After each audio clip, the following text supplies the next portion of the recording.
तो मैच से ठीक है एक दिन पहले ये भारत की नेट्स, इंग्लैंड के आपने प्रैक्टिस के बारे में कहानी तो सुन ही ली। अच्छा, मौसम बड़ा दिलचस्प है, तेज़ धूप है, बीच में बूंदें भी गिरना शुरू हो जाती हैं, लेकिन कल मैच के दिन मौसम साफ है। ये भारत के नेट्स हैं जी। आपने प्रैक्टिस के विजुअल्स कई सारे देखे हैं। कहानी ये है कि सबसे पहले नेट में आए विराट कोहली। विराट ने सबसे पहले इस नेट में बैटिंग की, ज़बरदस्त बैटिंग की। उसके साथ वाले नेट में ऋषभ पंत बैटिंग कर रहे थे, जो कि बड़ा स्ट्रगल कर रहे थे। समझ नहीं आया क्या हुआ। फिर नेट्स स्वैप हुए। ऋषभ पंत ने कई अलग अलग तरह की शॉट्स की कोशिश की। कुछ शॉटें लगी, कुछ नहीं लगी, क्योंकि सवाल तो है ही। रोहित ने आज प्रेस कॉन्फ्रेंस में ये कहा कि जी दिनेश कार्तिक और ऋषभ पंत में से हमने दोनों को कहा है कि अब तैयार रहिए। हालांकि मुझे लगता है कि जो फिलहाल इंडिकेशंस हैं वो ऋषभ पंत की तरफ ज़्यादा चलते हैं। ऋषभ पंत ने बैटिंग लंबी की है आज। Dinesh Karthik on the other hand हमेशा बैटिंग करते हैं। वो देखिए लास्ट नेट में अभी अभी वो कीपिंग के ड्रिल्स कर रहे हैं, विकेट कीपिंग के ड्रिल्स कर रहे हैं। अभी तक उनको बैटिंग करते मैंने नहीं देखा। केएल राहुल आपको बैटिंग करते दिख रहे हैं, इधर दीपक हुड्डा आपको लंबा देर बैटिंग करते दिख रहे हैं। तो अब सवाल ये है कि भारत की 11 में कुछ बदलाव होगा कि नहीं होगा। अब डिबेटेबल पॉइंट्स क्या हैं? Debatable point number 1, wicket keeper Dinesh Karthik और ऋषभ पंत। इंडिकेशंस ऋषभ पंत के हैं क्योंकि उनको लास्ट मैच खिलाया गया। हालांकि रोहित की प्रेस कॉन्फ्रेंस में तो ऐसा लग रहा था कि जी बड़ा अनफेयर होगा अगर हम ऋषभ पंत को मैच ना खिलाते, लेकिन हमने दोनों को तैयार रहने के लिए कहा है। और उस वक्त ये लगा कि दिनेश कार्तिक की तरफ थोड़ा न जाए, लेकिन प्रैक्टिस में जो हालात हैं उसको देखकर लगता है कि शायद आपको ऋषभ पंत ही 11 में दिखेंगे। अब दूसरा डिबेटिंग पॉइंट है कि क्या आप गेंदबाजी में कोई बदलाव करना चाहेंगे?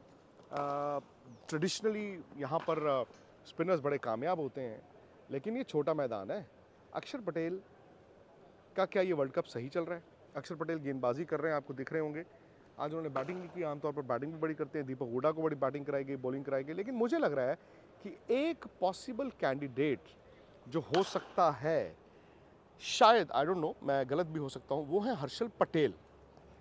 हर्षल पटेल का क्या है, आज उन्होंने लंबा गेंद किया, अभी वो बैटिंग के लिए भी आए हैं। वो देखिए नेट में उस तरफ वो बैटिंग करने जा रहे हैं। हर्षल पटेल का एडवांटेज ये है कि वो स्लो बॉल और जो कटर्स का इस्तेमाल करते हैं, कभी कभी इस तरह की ड्राइव विकेट पे उससे फ़ायदा हो जाता है। लेकिन फिर सवाल ये है कि क्या भारत सिर्फ एक स्पिनर के साथ खेलेगा?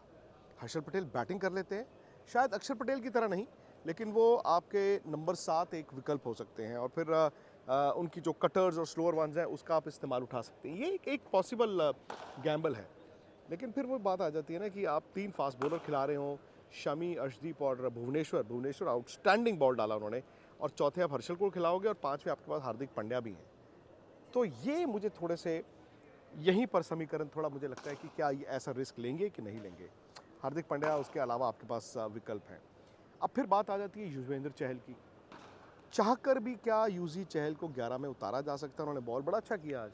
आज तो उनको बैटिंग भी कराई जा रही है, लेकिन क्या उनको 11 में अब उतारा जा सकता है? Is it too late?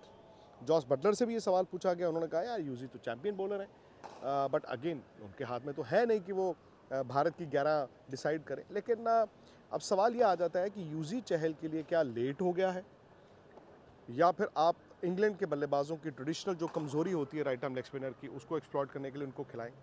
उनको खिलाएं तो किसकी जगह खिलाएं भाई? उनको तो इसलिए कहा जा रहा था कि जी अश्विन 8 नंबर पर बैटिंग कर लेते हैं, तो चलो अश्विन को खिला रहे हैं। अगर आप अक्षर पटेल से उनको रिप्लेस करने जाएं, वो तो फिर बिल्कुल ही मतलब मुमकिन चांस नहीं है।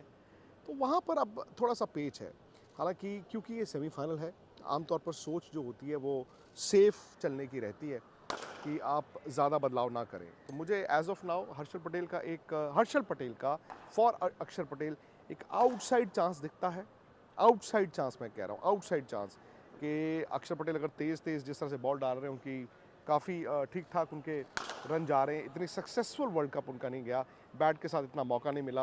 और कभी कभी क्या होता है, लेफ्ट आर्म स्पिनर इस ग्राउंड में इंग्लैंड के बल्लेबाज चूँकि रिवर्स स्वीप और स्वीप बड़ा अच्छा मारते हैं, so that could also be a factor जहाँ पर आप चाहें कि हम एक काम करते हैं, हम लेफ्ट आर्म स्पिनर की बजाय हर्षल के साथ जाएं, जो मीडियम पेसर हैं, स्लोअर वन का इस्तेमाल करते हैं, कटर्स का इस्तेमाल करते हैं, तो वो सब भी हो सकता है।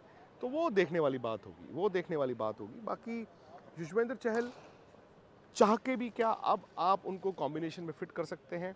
ये एक बड़ा सवाल रहेगा। खैर जो भी है, अपडेट्स तो मुझे लगता है कि और भी आएंगी, आती ही रहेंगी। इसलिए आती रहेंगी क्योंकि प्रैक्टिस जब खत्म होगी उसके बाद थोड़ा और अंदाज़ा होगा 11 की तरफ क्या अंदाज़ा है। इंग्लैंड का तो आपने जान ही लिया, मलान का तो बड़ा मुश्किल है। मार्क वुड मैं कहूँगा 50-50, उन्होंने इसी नेट में 12 बॉलें गिन के डाली थी, हल्की हल्की। आप लगा लीजिए कि 8 कदम का रन अप, हल्का हल्का बॉल डाल रहे थे, और जब वो बॉल फेंक कर गए उससे लग रहा था कि वो बहुत ज़्यादा कंफर्टेबल नहीं महसूस कर रहे, उनकी स्टिफनेस है बॉडी में। तो सेमीफाइनल बहुत बड़ा गेम होता है, आप कभी भी नहीं चाहोगे कि आप 70% फिटनेस वाले तेज़ गेंदबाज को खिलाएं। मार्क वुड का ना होना इंग्लैंड के लिए झटका है, मार्क वुड का ना होना इंडिया के लिए एक ब्लेसिंग है, बिकॉज उन्होंने 155 की रफ्तार से इस वर्ल्ड कप में गेंद डाला है। लेकिन अब बात आ जाती है ना, क्या England semi fit 70-80% fit Mark would say risk लेता है, तो भाई साहब उसके उनको नुकसान भी हो सकता है। जब आप पूरी तरह फिट नहीं होते हैं ना कभी कभी, तो पिटाई भी बहुत होती है। तो ये सारी चीज़ें हैं, दो शेर आमने सामने हैं, दो शेर आमने सामने हैं, इंडियन टाइगर्स और इंग्लैंड जो थ्री लायंस कहते हैं। लेकिन उस मैच से पहले बहुत से प्रोग्राम स्पोर्ट्स तक पर हम और आप मिलकर करेंगे। आप फटाफट से सब्सक्राइब कीजिए स्पोर्ट्स तक को और नोटिफिकेशन की घंटी ज़रूर बजाइए।